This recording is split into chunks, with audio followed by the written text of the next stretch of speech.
तर आपण नेहमी लाल भोपळा आणतो सांबरसाठी, तर मी हा सांबरसाठी लाल भोपळा आणला होता.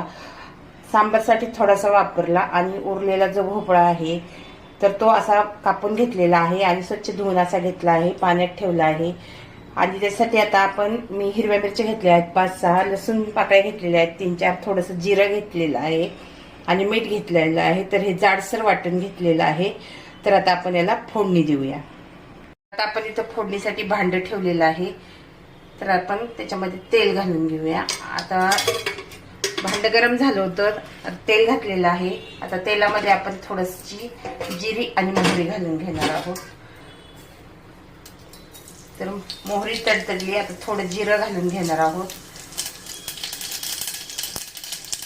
आता जे वाटण घेतलेलं आहे मिरचीचं ते घालून घेणार आहोत आपण. ते घालून झालं आता ते छान असं आपण परतवून घेऊ.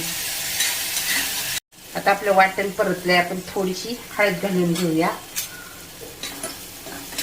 हळद घालून झाली. आता आपण जो भोपळा धुवून घेतलेला आहे तो भोपळा आपण याच्यामध्ये घालून घेऊया.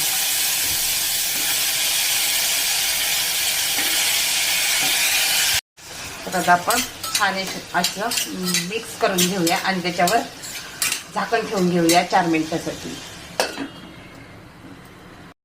तर छान अशी आपल्या भाजीला वाफ आलेली आहे. आपण झाकण काढून बघितलेलं आहे. आता आपण थोडीशी आवडीप्रमाणे कोथिंबीर घालून घेऊ. आपली कोथिंबीर घालून झाली, छान असं मिक्स करून घेऊया आपण. छान असं मिक्स झालंय.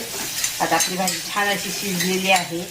मी आता चमच्याच्या साहाय्याने तुम्हाला हे करून दाखवते. तर आपली भाजी छान अशी शिजलेली आहे. तर आता आपण ही पोळीबरोबर भाकरीबरोबर खायला घेऊया. तर आता तुम्ही पाहू शकता अशा पद्धतीने आपली भाजी खूप छान अशी होते. टेस्टला पण एकदम छान लागते.